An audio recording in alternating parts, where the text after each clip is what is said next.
श्री राजा Ram inter college करियारी कराका Jaunpur संस्था के online कक्षा के पठन पाठन कार्यक्रम में सभी छात्र छात्राओं का स्वागत है।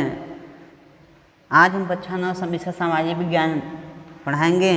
कक्षा 9 विषय सामाजिक विज्ञान में कल हमने कुछ बता दिए थे, भारत की राज्य और राजधानी के बारे में बता दिए। उसे राज्य और राजधानी लिख भी दिए थे, कहाँ कहाँ पे कौन सा राज्य होता है, उसकी सी राजधानी कहाँ पे होती है, सब हम बता दिए थे। तो आज हम अध्याय 1 शुरू करेंगे, जिससे हम उसमें सामाजिक विज्ञान में 4 पाठ होते हैं, जिसमें से इकाई 1, इकाई 2, इकाई 3, इकाई 4। तो हम आज इकाई 3 पढ़ाएंगे आपको। इकाई 3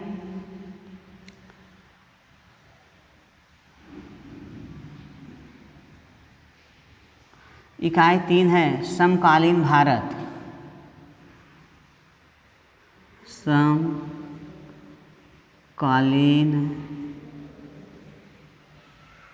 समकालीन भारत में हम आपको बताएंगे, जिसमें जो भूगोल से संबंधित होता है, भूगोल से संबंधित होता है। आप इसमें देखिएगा समकालीन भारत में अध्याय 1 हम आपको पढ़ाएंगे।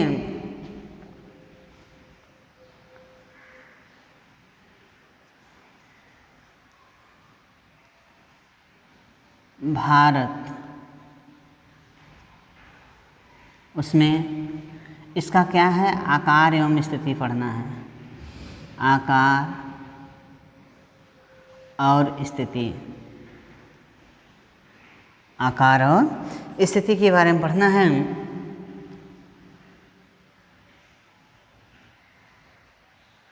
ठीक है। भारत अध्याय का 1 है भारत। उसमें भारत का जो आकार होता है और जो उसकी स्थिति होती है, उसके बारे में हमको लिखना पड़ना है। आप देखते हैं भारत ये जो है कि हमारा इस तरह से बना हुआ लगभग एवं में, तो इसमें दिया है भारत, जैसे देखिएगा बेटा, इसमें दिया है क्या, भारत एक होता है जैसे गोलार्ध टाइप होता है। तो जब हमने एक ग्लोब होता है, ग्लोब पर जब हमने इस तरह से पड़ी हुई रेखा के खींच दिया, जिसे अक्षांश रेखा कहते हैं। जब हम ग्लोब पर पड़ी हुई रेखा या अक्षांश रेखा खींचते हैं तो हमारा ग्लोब 2 भागों में बढ़ जाता है। एक होता है उत्तरी भाग या उत्तरी गोलार्ध होता है, दूसरा क्या होता है, दक्षिणी गोलार्ध होता है। दक्षिणी गोलार्ध होता है। सपोज मान लीजिए ये अक्षांश रेखा खींचने पर 2 भागों में बढ़ गया। जब ये न रहे, मान लीजिए इस समय ये नहीं है, हमने ऐसे खींच दिए, देशांतर खड़ी पाई खींच दिए, तो मतलब अब इसको यहाँ पे हम हटा देते हैं मान लीजिए, तो ये भी हमारा ग्लोब 2 पार्टों में बट जाता है, एक पूर्वी गोलार्ध में, एक पश्चिमी गोलार्ध में। ठीक है। तो देशांतर रेखा जब खींचते हैं, लंबवत या जो देशांतर रेखा खींचते हैं, वह जो है कि ग्लोब को 2 भागों में बांटता है। और जब अक्षांश रेखा खींचते हैं तो ये भी ग्लोब को 2 भागों में बांटता है। जब देशांतर खींचते हैं तो पूर्वी और पश्चिमी गोलार्ध में बांटता है, और जब अक्षांश रेखा खींचते हैं तो उत्तरी और दक्षिणी गोलार्ध में बांटता है। ठीक है। इस तरह से ये हमारे गोलार्ध की पूर्ति होती है। इसमें जो रेखा खींची जाती है बेटा, वही इसके बारे में बता रहा है। जैसे इसमें दिया है कि भारत कहाँ स्थित है, प्रश्न पूछता है कि भारत कहाँ स्थित है। तो इसमें देखेंगे आकार और स्थिति में, तो भारत कहाँ स्थित है, इसमें जो हमने बताया, ग्लोब या पृथ्वी पे पश्चिम से पूरब या पूरब से पश्चिम खींची जाने वाली सभी 36 रेखाओं को, कौन सी रेखा, 36 रेखाओं को क्या कहते हैं, अक्षांश रेखा कहते हैं। ये देखिएगा, ये अक्षांश रेखा हो गई कितनी, ये लगभग 180 होती है। कहाँ पे बेटा, ग्लोब या पृथ्वी पर पश्चिम से पूर्व या पूरब से पश्चिम खींची जाने वाली सभी 36 रेखा, पड़ी हुई रेखा को हम क्या कहते हैं, अक्षांश रेखा कहते हैं। ठीक है। फिर दूसरा बता रहा है कि ग्लोब या पृथ्वी पर उत्तर से दक्षिण या दक्षिण से उत्तर खींची जाने वाली सभी लंबवत रेखा को क्या कहते हैं, देशांतर रेखा कहते हैं। लंबवत रेखा को क्या कहते हैं, देशांतर रेखा। देशांतर रेखा कितनी होती है, 360 होती है। इस तरह से देखिएगा बेटा, इसमें दिया है, अब देता है, मान लीजिए इस तरह से सपोज देखिएगा, ये एक पोल से दूसरे, एक बिंदु से दूसरे बिंदु को ऐसे ऐसे मिलाती, जो देशांतर रेखा होती है, ऐसे ऐसे यहाँ पर इस तरह से मिला हुआ, देखिएगा ऐसे, इस तरह से पश्चिमी गोलार्ध में भी ऐसे ऐसे करके मिला देते हैं।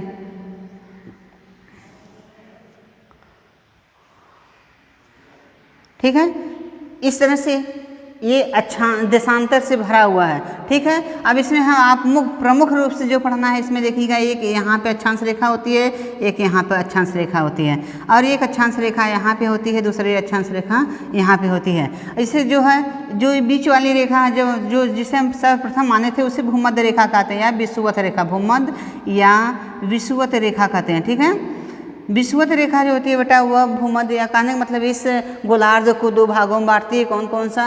एक होता है उत्तरी गोलार्ध, दूसरा होता है दक्षिणी गोलार्ध में। ठीक है, अब इस तरह से हमने एक देशांतर रेखा को यहाँ 0 डिग्री जब देशांतर रेखा होती है इसको हमने खींचा तो हमारा जो है कि पूरा ग्लोब दो भागों में बढ़ गया, एक पूर्वी गोलार्ध एक पश्चिमी गोलार्ध में। इसमें देखिएगा इसमें दिया है कि भारत कहाँ स्थित है। देखिएगा भारत 8 अंश 4 मिनट उत्तरी अक्षांश से लेकर, उत्तरी अक्षांश कहाँ है बेटा?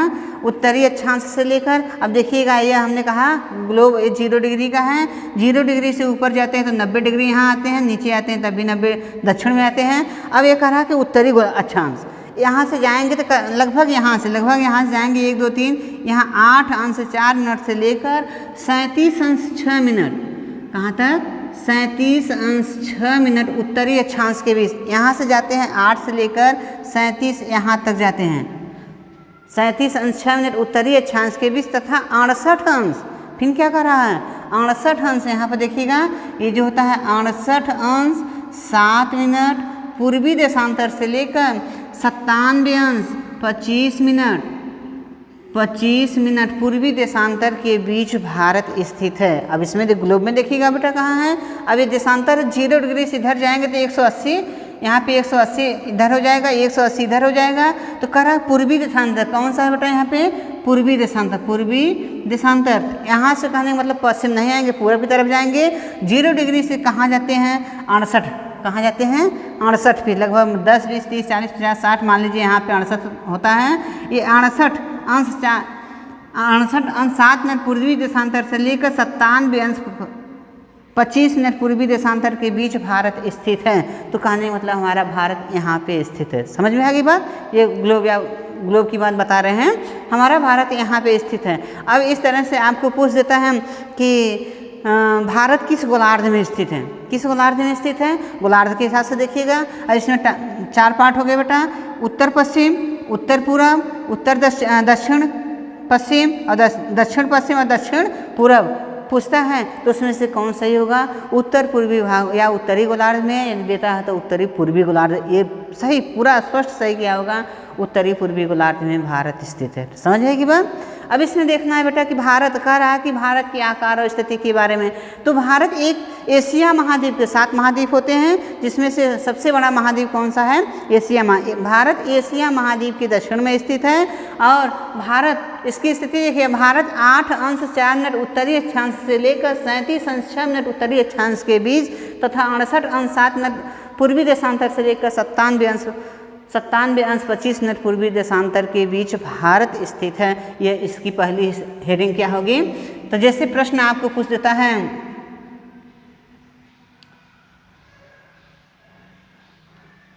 भारत की स्थिति एवं विस्तार बताइए, विस्तार बताइए। इस तरह से प्रश्न पूछ दिया तो आपने भारत की स्थिति क्या है पहली हेडिंग लिखते हैं क्या? उत्तर है बेटा यहाँ पे आपका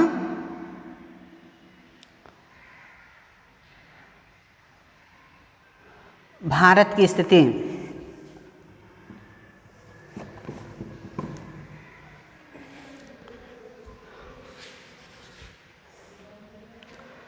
देखिएगा, भारत की स्थिति, ये आपकी हेडिंग डाल देंगे से, उसमें क्या लिखेंगे? भारत एशिया महाद्वीप के दक्षिण में स्थित है। भारत एशिया महाद्वीप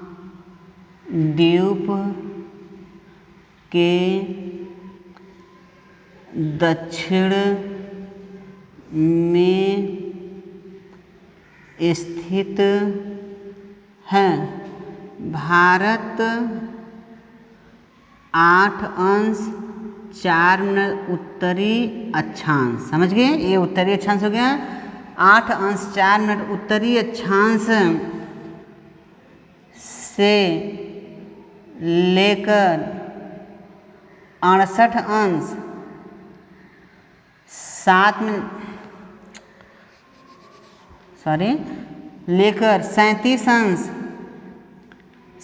अंश 6 मिनट उत्तरी अक्षांश के बीच तथा 68 अंश 7 मिनट पूर्वी देशांतर से लेकर 97 अंश 25 मिनट पूर्वी देशांतर 68 अंश 7 मिनट पूर्वी देशांतर से लेकर 97 अंश 25 मिनट पूर्वी देशांतर के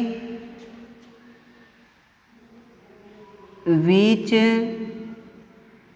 भारत स्थित है।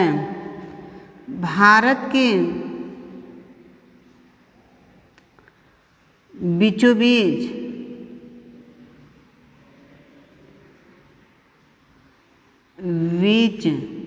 से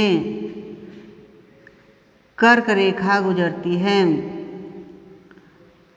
कर्क रेखा गुजरती है। यहाँ पर देखिएगा 23.5 डिग्री उत्तरी अक्षांश रेखा जो होती है वह कहाँ भारत के बीचों बीच रेखा से गुजरती है। यह भारत के कितने 8 राज्यों को काटती है। देखिएगा बेटा किसको, मिजोरम, त्रिपुरा, पश्चिम बंगाल, झारखंड, छत्तीसगढ़, मध्य प्रदेश, राजस्थान और गुजरात राज्य को काटती है। कहने का मतलब इसमें से प्रवेश करती है। इस तरह से कर्क रेखा नहीं देखा जाता है तो भारत को 2 भागों में बांट देती है। एक भाग उत्तरी भाग को, दूसरा दक्षिणी भाग को बांट देती है। कौन सी रेखा, 23.5 डिग्री उत्तरी अक्षांश रेखा जो होती है वह भारत को कितने 2 भागों में बांट देती है। ठीक है, कर्क रेखा गुजरती है। और यहाँ से देखेंगे जो है कि उत्तराखंड नैनी से जो यहाँ नैनी से उत्तर प्रदेश के नैनी राज्य से देखा जाता है तो कौन सी 82 डिग्री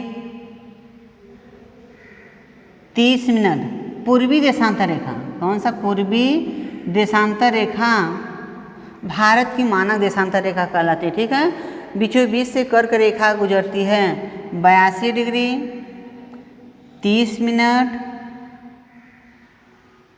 पूर्वी देशांतर रेखा। 82 डिग्री 30 मिनट पूर्वी देशांतर रेखा भारत की मानक देशांतर रेखा कहलाती है। पूर्वी देशांतर रेखा भारत की मानक देशांतर रेखा कहलाती है। ये तो सपोज एक स्थिति के बारे में आप जान जाएंगे छोटा सा करके।